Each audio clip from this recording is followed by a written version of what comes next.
વેરાવળ બંદર વિસ્તારમાં ફરજ બજાવતા જીઆઈએસએફએસ ગાર્ડ મનસુખભાઈ મહિડાએ પોતાની પ્રમાણિકતાનું શ્રેષ્ઠ ઉદાહરણ પૂરું પાડ્યું છે। ગત 30 મેના રોજ બંદર રોડ પરથી મનસુખભાઈને ₹50,000ની રોકડ મળી આવી હતી। તેમણે તરત જ ઉપરી અધિકારીઓને જાણ કરી હતી। કચેરી દ્વારા તપાસ બાદ વેપારી જુબેરભાઈ ચૌહાણ સાચા માલિક તરીકે સામે આવતા તમામ પુરાવાઓની ચકાસણી કરીને ગાર્ડની હાજરીમાં રકમ પરત સોંપવામાં આવી હતી। ગાર્ડની આ નિષ્ઠા બદલ પોર્ટ ઓફિસર હિરેન સુંદરવાએ તેમનું સન્માન કરી ₹2500નું પ્રોત્સાહન પુરસ્કાર એનાયત કર્યું હતું। સમગ્ર પંથકમાં ગાર્ડની આ કામગીરીની સરાહના થઈ રહી છે। મારું નામ મહિડા મનસુખભાઈ મેપાભાઈ। હું આ જીઆઈએસએફમાં વેરાવળ બંદર ખાતે ફરજ બજાવું છું। ફરજ દરમિયાન મારે જે લીમડાની ઝાડ નીચે હું બેઠો ત્યારે એક 500ના દરની નોટનું બંડલ પડેલું હતું।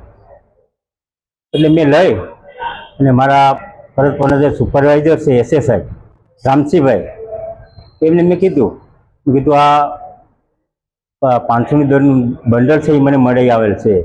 એટલે તરત જ એને અમારા પોર્ટ ઓફિસર સાહેબ છે સોંદરા સાહેબ છે એમને એની વાત કરી કે સાહેબ આ રીતનું ઘટના બની છે તો કંઈ વાંધો નહીં, તમે આપણી પાસે રાખવાનું છે। એટલે કચેરીમાં અમે એ પૈસા જમા કરાવેલા। ત્યાર પછી 2 દિવસ પછી જે આપણે મૂળ માલિક આવે ત્યારે આપણે એને પરત કરી દઈશું, બરાબર છે।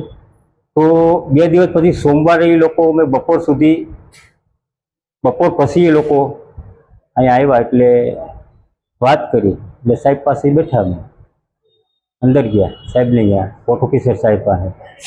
એટલે ત્યાર પછી એ લોકો પાસે ખરાઈ પૂરેપૂરી કરી, એનો જે પૂછપરછ કરી કે ભાઈ તમારા પૈસા ક્યાં પીડ્યા હતા, કઈ જગ્યાએ પીડ્યા હતા, બરાબર છે।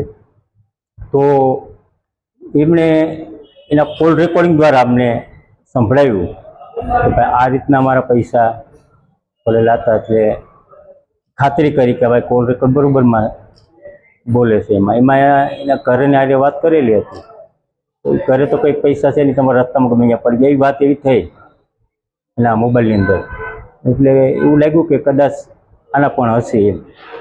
એટલે એ પૈસા જે હતા એને મૂળ માલિક મળી રહે એટલે એના પરત આપી દીધા। અમને ખરાઈ કરીને આપી દીધા। એ 500ની દરની એક બંડલ નોટ હતું 50,000ની।